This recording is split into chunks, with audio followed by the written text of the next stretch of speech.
va garder le maître de sécurité sanitaire. Du coup, oui, tu as entendu le son des roues? Ouais, Oui, c'est bon. Nickel. Bon.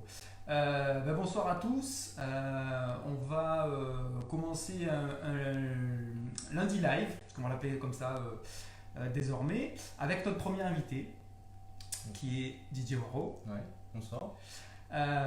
On va juste patienter un petit peu, puisque ça a commencé, hein, à chaque fois il y a toujours un petit peu des gens qui nous rejoignent un petit peu en retard. Donc avant de commencer un petit peu le débat, on va se donner 2-3 minutes pour que tout le monde s'installe confortablement.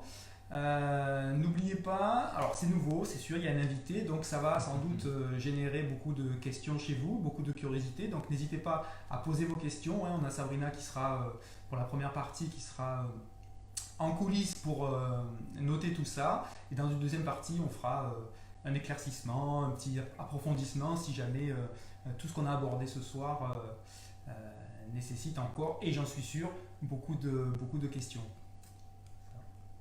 Didier, t'es à l'aise? Ça va, Ça tranquille. va? Ouais, bien installé? Nickel, génial. Bon, Parfait. donc Didier, bon, moi je te connais un petit peu, donc Ouais. les gens par contre pas forcément. On va retracer un petit peu ton parcours Ok. et tu vas nous expliquer comment tu es le Didier que je connais aujourd'hui. Il y a plein d'aspects que j'ignore. Ok. Donc vas-y, et je te laisse là. Je commence par où? Je veux savoir. Écoute, retrace-nous un petit peu rapidement. Donc tu es né à La Réunion. Ouais, né à La Réunion, grandi ici jusqu'à mes 18 ans. 18 ans, bon, décidé de partir à l'aventure. Ouais. À la base, je voulais intégrer force spéciale. Ah ouais, c'est l'aventure, c'est vraiment à l'aventure quand tu dis l'aventure. Ouais, mais bon, après on m'a dit 50 police ou 50 gendarmerie. Là, Ouais, la condition. Voilà. Ouais. Du coup, je suis parti dans une boîte de sécurité. Ouais. À l'époque, cette boîte de sécurité-là a cherché des gardes du corps. Qu'est-ce qui t'a attiré justement dans métier, cette carrière, dans ce métier? Protéger les gens, vouloir les aider. Ouais. Alors que le truc avec la police ou les gendarmes, mettre des amendes et tout, j'avais pas trop envie. Ça, c'est toujours quelque chose que tu avais en toi, ça, de prendre soin Ouais. des personnes? Ouais. Ça a commencé depuis le collège, lycée, à toujours vouloir protéger les amis, les trucs comme ça. La petite sœur, c'est des trucs qui ont été là depuis très longtemps. Voilà. Donc du coup, après, avec la boîte de sécurité qui cherchait les gardes du corps, à l'époque, ils avaient fait un concours interne. J'ai réussi à passer le concours, ils nous ont envoyés en Russie pour faire une formation avec des KGB. Donc formation sur environ 2 mois. Ouais, ça rigole pas, hein. Ouais, je sais pas si vous voyez, mais bon, moi, des 2 mois en Russie, non merci. Ouais, 2 mois en Russie, 7 jours sur 7, non-stop, entraînement tous les jours. À l'époque, il y avait aussi M6 qui faisait un reportage sur la formation de garde du corps. Ils voulaient la comparer avec une formation qui se faisait en France. Ouais, de toute façon, c'est toujours la comparaison aussi. Est-ce que c'est mieux ailleurs ou qu'est-ce qu'on peut modifier en allant forcément voir ce qui se fait de mieux, j'imagine. C'est ça. Donc, du haut de mes 18 ans, je suis arrivé là-bas. Il n'y avait que des policiers, chefs du GIGN, force spéciale. J'étais le petit de 18 ans de La Réunion. Bon, comment ça s'est passé alors? Écoute, je m'étais préparé physiquement le plus possible pour pouvoir y aller. Ça s'est super bien passé. J'ai réussi à finir 2e. Ah, chapeau. Merci. Et M6 du coup m'a proposé de faire la formation en France aussi. Donc j'ai suivi aussi la formation en France, où la petite différence c'est qu'en Russie c'est physiquement qu'ils essayaient de nous pousser, alors qu'en France c'est psychologiquement. Ouais, c'est une approche qui est un peu différente. Complètement différente. Du coup après j'ai bossé dans la protection rapprochée pendant un peu plus de 2 ans. En France, en Suisse. En Italie aussi. Ouais, donc pas mal de VIP, pas mal de manifestations un peu comme ça. Ouais, Festival de Cannes, une princesse. Un bon CV quoi. Ça va. Un bon CV. Et ensuite, on va dire que bosser dans la protection rapprochée, c'est très prenant quand même. C'était du 24 heures sur 24, 7 heures sur 7 aussi. On s'imagine, même si on ne connaît pas forcément beaucoup de gens, on s'imagine que c'est un travail à temps plein, c'est vraiment. C'est ça, complètement. Ce genre de choses. Du coup, j'ai voulu passer à autre chose et je suis allé en Australie. Ah ouais, carrément. Quoi. Donc, et pourquoi l'Australie du coup? À l'époque, c'était soit l'Australie, soit le Canada. Et bon, je me suis dit, le froid, pas tout de suite. On va aller vers le pays chaud. Donc aller en Australie et puis là-bas j'ai fait quelques études et j'ai décidé de monter ma boîte aussi dans la sécurité toujours. Ouais, d'accord. Ouais, donc finalement une suite logique un petit peu de ton évolution. Voilà, et on proposait un service de protection rapproché et aussi d'escorte pour l'argent, je sais même plus comment ça s'appelle. Convoyeur de fonds. Convoyeur de fonds, voilà, c'est ça, mais on travaillait en civil. Ouais. Donc j'ai refait ça pendant quelques années là-bas. Ensuite, décidé de rentrer à La Réunion, j'ai fait ça pendant 10 ans. Ouais, c'était quand même une bonne expérience aussi. C'est ça. Un bon petit chemin C'était de vie. super intéressant. J'imagine que ça a dû être riche d'expérience et d'enseignement. Totalement. Décidé de rentrer à La Réunion, et là, en rentrant à La Réunion, tourner vers le bien-être. Ouais. Bon, après, pas par hasard non plus, ma mère est dedans, ça fait plus de 15 ans. Alors, oui, ta maman, elle est dedans, c'est-à-dire. Elle a une boutique voilà, dans tout ce qui est ésotérisme. C'est à Saint-Paul, à Saint-Paul, c'est ça. Ouais. La boutique d'Isis, d'ailleurs, voilà. Dire, c'est ça, ceux qui connaissent, retournez-y, et ceux qui ne connaissent pas, allez faire un tour. Donc dans l'ésotérisme, avec les pierres, les encens, plein d'outils qui permettent entre autres tout ce qui est gestion du stress ou autre. Qui apportent pas mal de solutions aussi. De toute façon, on va développer un peu tout ça. Vous savez aussi que Total Bien-être est aussi axé sur l'information pour vous donner les outils pour vous permettre de répondre à chacun de vos besoins. Et justement, cet éclairage aussi, grâce à Didier, nous permet d'avoir un accès privilégié aussi à cet aspect. On va y revenir, tout ce qui est lithothérapie, etc., qui peut aussi apporter son lot de solutions et de moyens, en tout cas, pour répondre à vos besoins. Et en me tournant vers le bien-être, ce que j'ai constaté, c'est qu'il y a plein d'outils que j'ai utilisés inconsciemment à l'époque et qui m'ont beaucoup aidé dans la carrière de protection rapprochée. Notamment tout ce qui est gestion du stress, les prises de décision, apprendre à s'écouter. Parce que c'est vrai que souvent on vit des situations qu'on surmonte, mais on ne fait pas forcément le parallèle avec les enseignements qu'on peut en tirer. Exactement. C'est-à-dire on dépasse un petit peu l'état de stress, la situation, on s'en sort, on va dire, face à un problème, on trouve la solution, sauf que c'est souvent lié juste à ce problème-là. On n'essaye pas de tirer. C'est ça. Sur le moment, on essaie de faire au mieux et de trouver la solution. Voilà, pas trouver le moyen qu'on va pouvoir réutiliser dans d'autres situations. On s'en rend pas compte forcément. On s'en rend pas compte, exactement. Et le fait de le faire en conscience après, ça change énormément de choses. Donc ça m'a permis de découvrir entre autres l'Access, qui propose énormément d'outils que pareil, inconsciemment j'ai utilisé, mais quand on le fait en conscience, de voir ces outils qui permettent de gérer le stress. Alors parle-nous un petit peu de Access. Si je résume un petit peu avant que tu me donnes les détails, donc c'est une modélisation un petit peu de cet accès, puisque Access forcément, à une phase un petit peu de conscience pour pouvoir structurer la gestion de ses émotions, la gestion pour accéder à une conscience un petit peu de... Non seulement ça, mais aussi apprendre à s'écouter, apprendre à pouvoir créer ce qu'on a envie de créer. Oui, donc ça dépasse vraiment le cadre... Ouais, ça va au-delà de ça. Il y a une seule personne qui sait ce qui est bon pour elle-même, c'est nous-mêmes. Mais souvent, on est sous l'influence par les formatages qu'on a eus, par l'éducation, par... Oui, après c'est vrai que tout est lié aussi, tout le monde le sait, et tout le monde s'en plaint encore plus en ce moment, c'est qu'on a cette sensation d'être enfermé dans ce moule, dans cette norme. On se plaint beaucoup, c'est vrai que c'est la première étape, on se plaint beaucoup, mais après on n'a pas forcément les outils pour dépasser cette étape de plainte et trouver les solutions pour aller au-delà et donc accéder à cette phase de conscience. Et Access permet ça, le but c'est exactement ça, c'est de casser les barrières et de pouvoir devenir soi-même en gros. D'accord. Alors, en quoi ça consiste alors du coup Alors Access c'est quand même assez vaste. Il y a entre autres la technique de base, on va dire entre guillemets, qui est l'Access Bar. Où là ça va être une technique de libération des mémoires, où on va travailler sur le corps de la personne. L'Access Bar ça va être principalement sur la tête au niveau de 32 points, mais l'Access Bar ça va pas être que des processus corporels, il y a aussi des processus verbaux. Le processus corporel ça va être au travail sur la personne, on va mettre les mains sur les 32 points pour l'Access Bar. Alors c'est ça, donc sur la tête il y a 32 points, 16 à droite, 16 à gauche, qui sont des points stratégiques du coup. C'est ça. Pouvoir permettre de débloquer ces mémoires cellulaires qui sont là, qui ont été créées par un deuil, une rupture, des formatages qu'on a eu par rapport à l'éducation, et ces mémoires cellulaires-là qui peuvent créer des blocages, créer des Ça veut dire que peurs.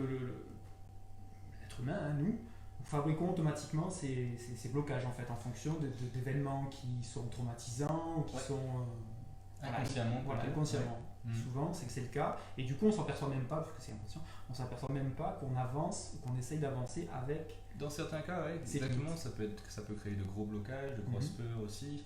Euh, et là, ça peut permettre de libérer ça. Euh, Ce qui est génial. C'est clair, c'est comme ça, je veux dire, c'est complètement génial. Voilà, et on retrouve aussi des principes de la physique quantique dans l'Access aussi, qui vont. La physique quantique, ça va être tout ce qu'on émet, on va l'attirer. Et c'est là que les processus verbaux ils vont rentrer en jeu. Si on, depuis le vocabulaire qu'on va utiliser jusqu'à, mais il faut carrément le vibrer dans toutes les cellules de son corps, ce qu'on veut, c'est là qu'on va pouvoir créer vraiment ce qu'on veut. Donc c'est vrai, je reviens sur ceux qui connaissent peut-être pas, tous les processus quantiques en fait c'est tous les processus d'énergie. Jusqu'à présent, la physique qu'on connaît, la physique classique on va dire, a mis en lumière donc, ces échanges d'énergie dans notre univers, qui étaient limités simplement à la lumière. Sauf qu'il y a eu des découvertes depuis Louis de Broglie, etc., où ces mécanismes d'échange d'énergie, d'existence et d'échange d'énergie, sont aussi liés à la matière, c'est-à-dire tout ce qui nous entoure et donc a fortiori nous-mêmes. Donc c'est tout cet aspect échange énergétique qui est mis en avant et qui est favorisé en partie dans ce processus. Et après il y a les processus verbaux aussi. Exactement. Processus verbaux, les mots qu'on va utiliser, ça va émettre une vibration. Donc on est en plein dans le principe de la physique quantique, où si on commence à vibrer ce qu'on veut, on va se l'attirer. Et plus que les mots, il faut carrément le vibrer dans ses cellules, à l'intérieur de soi-même. Ouais, il faut vraiment que ce soit un processus qui soit vraiment intérieur. Quoi. Exactement. Interne. Ouais. D'ailleurs, sur l'article, tu nous as écrit aussi, tu as écrit et qu'on a utilisé sur Total Bien-être, allez le lire, justement sur les vibrations et les données un petit peu quantiques. Il y a comme ça plusieurs catégories, des événements qu'on peut dans la musique. Exactement. La musique, ça va aller de la musique qu'on écoute, au film qu'on va regarder, au vocabulaire qu'on va utiliser. Tout ça est relié en fait. Voilà. Tout ça est relié et non seulement à des conséquences aussi dans le fait de le recevoir, mais aussi dans le fait d'émettre aussi. C'est un échange. Il faut voir comme ça, comme un échange aussi d'énergie. Voilà. Donc, les processus verbaux, les 32 points. Ouais, les processus corporels. Le processus corporel, entre autres d'Access Bar, mais il y a aussi les processus, les autres processus corporels qui vont agir au niveau du foie, de l'estomac, de la rate, des organes qui vont stocker aussi énormément émotionnellement. Le foie, par exemple, un organe lié à tout ce qui va être la colère. Les reins, qui peut être un organe lié à tout ce qui est les peurs, et qui vont permettre de libérer aussi ce qui peut être retenu dans ces organes. C'est vrai que pas tout le monde connaît tout ça, pas tout le monde a ces informations, pas tout le monde a ces données, mais si chacun réfléchit aussi sur lui-même, je pense que très vite on va trouver ce lien, à se dire, bah tiens, c'est vrai que j'ai eu mal à tel endroit, et c'est lié à un état émotionnel particulier. Exactement, on peut regarder aussi l'étymologie du mot maladie, c'est le mal qui est dit. Donc où on peut créer quelque chose déjà par rapport à une émotion qu'on garde, qu'on n'arrive pas à extérioriser par exemple. Pareil avec les peurs. On va prendre l'exemple du coronavirus, mais le système immunitaire, si on regarde la médecine chinoise, il fonctionne, il a besoin énormément des reins. Si on a peur, on va jouer sur les reins, on va bloquer ses reins. Et donc finalement, oui, on va diminuer peut-être l'efficacité de son système immunitaire. Voilà. Non, c'est sûr que oui, tout est forcément lié. C'est comme souvent, lorsque l'éclairage est nouveau et clair comme ça, c'est vrai que la compréhension est immédiate en fait. Parce que bien souvent, et c'est pour ça aussi qu'on essaye d'éclairer avec Total Bien-être là-dessus, c'est sans que ça soit trop péjoratif, mais c'est la vérité, c'est que l'ignorance, le maintien dans l'ignorance ne permet pas non plus d'y voir clair et surtout de savoir dans quelle direction aller. Voilà. Donc Access Bar, est-ce qu'il y a d'autres aussi c'est des protocoles, je crois, ça s'appelle aussi. Donc il existe différentes combinaisons. C'est ça, différentes combinaisons suivant les besoins que la personne peut avoir aussi. suivant ce que le corps demande aussi des fois. Ouais. Des fois, on va travailler avec quelqu'un, on va simplement demander ce que le corps il veut. Sur un ensemble de 80 processus, assez souvent, le processus qui ressort quand on explique à la personne pourquoi il est là, le corps il se trompe pas. Parce qu'on apprend à l'écouter aussi. Oui, c'est sûr, c'est clair. Voilà. Du coup, toi, si on veut te contacter, comment on fait? On peut passer par Total Bien-être, bien évidemment. Évidemment, par Total Bien-être. Il y a aussi ma page DH Holistique sur Facebook. Donc HOLYSTIC.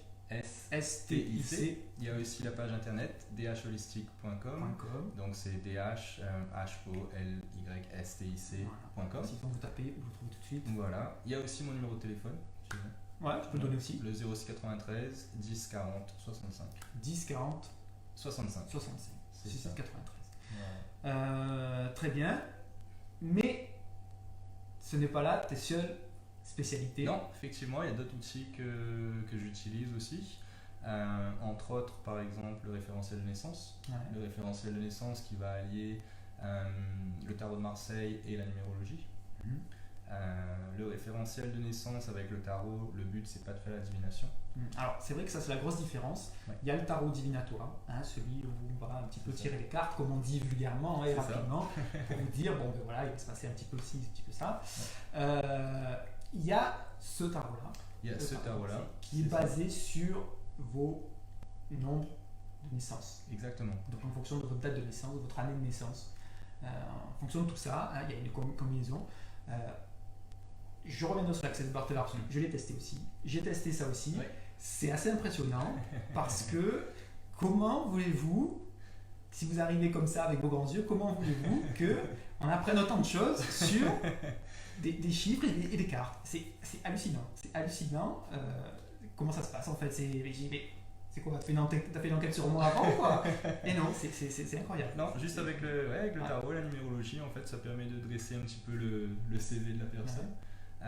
Le but étant, comme on l'a dit, c'est pas la divination, mais ça va être le but c'est pas de deviner l'avenir, mais de le construire. En fait, avec cette approche du référentiel de naissance, ça va permettre à la personne de voir ses ressources, ses défis qu'elle peut avoir peut-être dans la vie. Parfois, on fait des choses, on n'est pas conscient que c'est des choses qui sont positives qu'on fait. Parfois, ça va être pareil, on va faire des choses, on ne se rend pas compte que c'est peut-être des choses moins positives. Et tout ça aide à éclairer aussi. C'est toujours pareil, c'est un outil, comme souvent, tout ce qu'on va proposer aussi, c'est aussi un outil pour mieux se connaître. C'est ça. Parce que l'essentiel est là quand même. Exactement. Les outils, bon, il y en a plein qui existent, mais ils seront pertinents que si chacun est capable de progresser dans la connaissance de soi. Exactement, ça va apporter les prises de conscience et c'est pour ça que j'adore cet outil en parallèle avec l'Access. Hypnose et de méditation, puisque on échange aussi, il y a pas mal de mots qui sont échangés, mais c'est vraiment un moment où on a l'occasion d'avoir un retour sur soi, un regard sur soi. Exactement. Et si on n'a pas forcément l'habitude d'avoir ça, ça chamboule, mais dans le bon sens du terme, c'est-à-dire que ça éveille aussi, ça permet d'avoir un regard qui est nouveau, qui est neuf, et qui encourage à aller au-delà en fait. De relaxation. Au mieux, ça peut être toute la vie qui change. Ouais, c'est ça.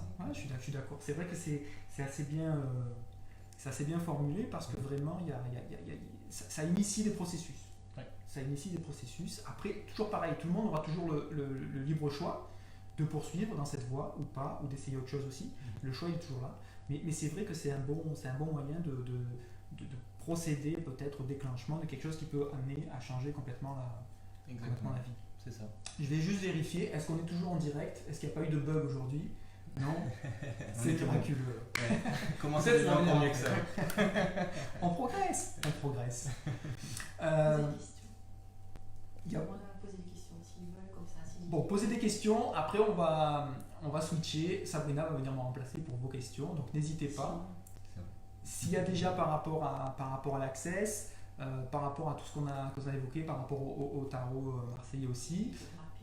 Et on va aborder maintenant un autre aspect aussi de tes nombreuses compétences, qui est la lithothérapie. Ouais, ok. La lithothérapie, quand je me suis mis au bien-être, on va dire, j'ai un petit peu commencé par là.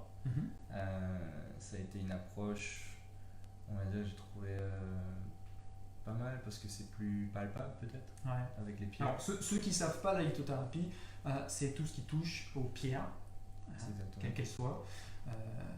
Les pierres, vous en connaissez, mais sans vraiment savoir que derrière, il existe, au-delà de l'aspect joli, physique, esthétique, il y a aussi des propriétés qui sont rattachées à ça. Exactement, énormément de pierres qui peuvent contribuer à pas mal de choses.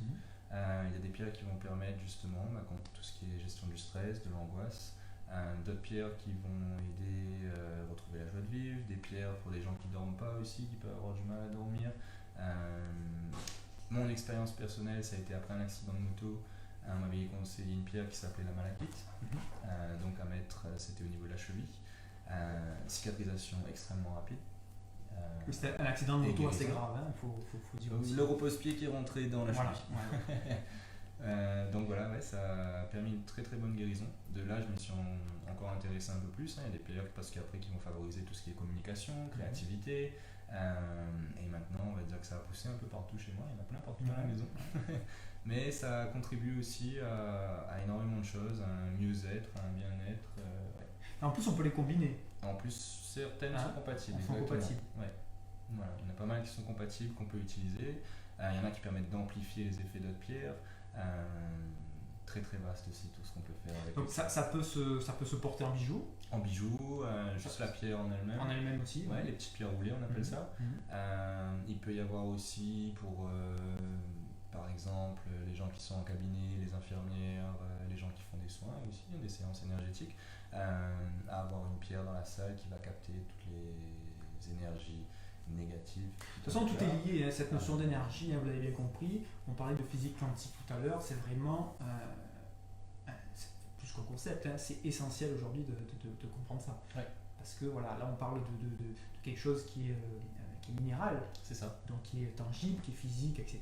C'est pas des flux d'énergie que vous pouvez considérer comme imaginaires, c'est là, je veux dire, c'est constitué d'atomes. Et donc c'est ça aussi la physique quantique, c'est bien de montrer on aura d'ailleurs peut-être un jour un débat un peu plus poussé là-dessus, approfondi, poussé là-dessus. Mais voilà, voilà, c'est vraiment un autre aspect de cette notion de physique quantique, incarné par tout ce qui est l'aspect des pierres, de la lithothérapie. Est-ce qu'on a des questions pour l'instant? Pas encore. Il y avait quelques coupures. Il y avait quelques coupures. Donc là, c'est indépendant de notre volonté. Ouais. Est-ce que on va enchaîner comme ça tu auras ton... C'est très bien. J'aime bien aider à la caméra pour ceux qui m'entendent.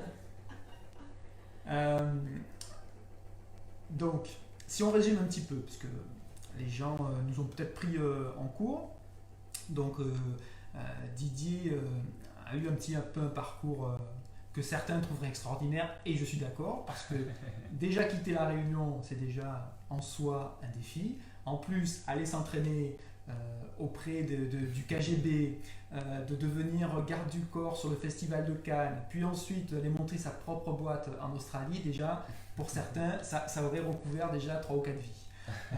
Et ensuite, voilà, ce retour aux sources, comme on l'a dit, puisque sa maman est dans le bien-être aussi, sa boutique, la boutique d'Isis à Saint-Paul, lui a permis un petit peu de recoller avec ces racines-là et de s'ouvrir vers ce bien-être auquel il aspirait, puisque finalement, s'il avait choisi le métier de garde du corps aussi, c'était pour s'occuper des autres, et il est dans cette démarche. Donc aujourd'hui, il est facilitateur, ça s'appelle ? Facilitateur, voilà. Exactement. Avec Access Consciousness. Ouais. Il est aussi spécialisé en tarot. Référentiel de naissance. Référentiel de naissance. C'est ça, avec le tarot de Marseille et la numérologie. Référentiel de naissance, et aussi en lithothérapie. Donc je vous invite, pour aller dépasser aussi le débat de ce soir, à nous rejoindre sur le groupe Facebook là, de la page Total Bien-être. On commence à être pas mal nombreux aussi, donc ça veut dire que si vous avez des questions que vous n'avez pas pu poser tout de suite, vous allez pouvoir aussi y répondre. Didier fait partie du groupe, il pourra également apporter sa contribution. Et on a une question. Alors il y a Anaël qui demande, est-ce qu'il faut croire aux pierres pour qu'elles fonctionnent sur nous? La croyance. Alors je répète la question, je ne sais pas si on t'a bien entendu. est-ce qu'il faut croire aux pierres pour qu'elles fonctionnent sur nous? Je vais répondre.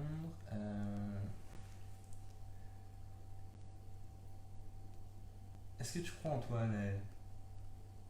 Ça, c'est la vraie question. Une question par une question. Ouais. C'est vrai, je développe un petit peu. Il a pris du temps pour répondre, mais c'est pas pour rien parce qu'au final, je crois que le débat, il est au-delà de ce en quoi on peut croire. Hein. Il y a plein de propositions, mais finalement, toutes reviennent à la même question. C'est est-ce que je crois en moi? Finalement, tous ces outils, il ne faut pas oublier que tous ces outils sont là pour que finalement, on puisse évoluer en tant que nous-mêmes, en tant que personne. Et c'est vraiment comme ça qu'il faut aborder les choses. Exactement, si on ne croit pas en soi à la base, on va se bloquer par rapport à plein de choses. Pour moi, les pierres, oui, j'y crois, à 100%, ça fonctionne. Si on reprend le principe de la physique quantique, est-ce que vibratoirement, on ne va pas bloquer l'effet de la pierre si on n'y croit pas? C'est vrai que voilà, et c'est très bien. Notre mental est très fort. Voilà, ça ouvre énormément de questionnements auxquels on n'aura pas l'occasion de répondre ce soir. Mais en fait, voilà, c'est tout ça aussi. Comme ça part d'un échange, si d'un côté c'est bloqué, il ne pourra pas y avoir échange. Je veux dire, c'est comme la communication, hein, c'est pareil. C'est-à-dire entre deux personnes, s'il y en a une qui est fermée, il ne pourra pas y avoir d'échange. Donc là, c'est exactement pareil. Il faut tout voir en termes d'échange. Donc oui, si je suis ouvert, forcément, je vais avoir... Hein, c'est un principe de physique de base, hein, c'est action-réaction. C'est vraiment ça. Exactement. Si je prends encore la physique classique, vraiment tel qu'on apprend dans le premier cours de physique, c'est en 5e, je crois maintenant, action-réaction. C'est vraiment ça. Et du coup, voilà, c'est ça. Donc il n'y a pas de croyance a priori à avoir dans quelque processus que ce soit. Il y a simplement cet état d'ouverture, non pas envers le processus, mais envers soi-même. Est-ce que je suis ouvert, moi, à changer? Est-ce que j'ai envie de progresser dans ma conscience? Exactement. Dans la connaissance que j'ai de moi-même. Très bien dit. J'espère que nous avons répondu à toutes vos questions. N'oubliez pas de liker la page, d'en parler autour de vous. Hein, on commence à avoir... pas mal de monde qui nous suivent maintenant sur la page Facebook. Le site totalbienêtre.fr avec une actualisation régulière. On promet des belles choses dans pas longtemps. Je sais, ça fait déjà une semaine que je vous l'ai dit, mais c'est en cours. Ce n'est pas des promesses en l'air. Didier, merci beaucoup. Merci, au plaisir Jérôme. Et à très bientôt. Avec plaisir. On aura l'occasion de se revoir. D'ici là, prenez soin de vous. Belle soirée à toutes et à tous et à très bientôt pour Lundi Live. Bye bye. Bye bye.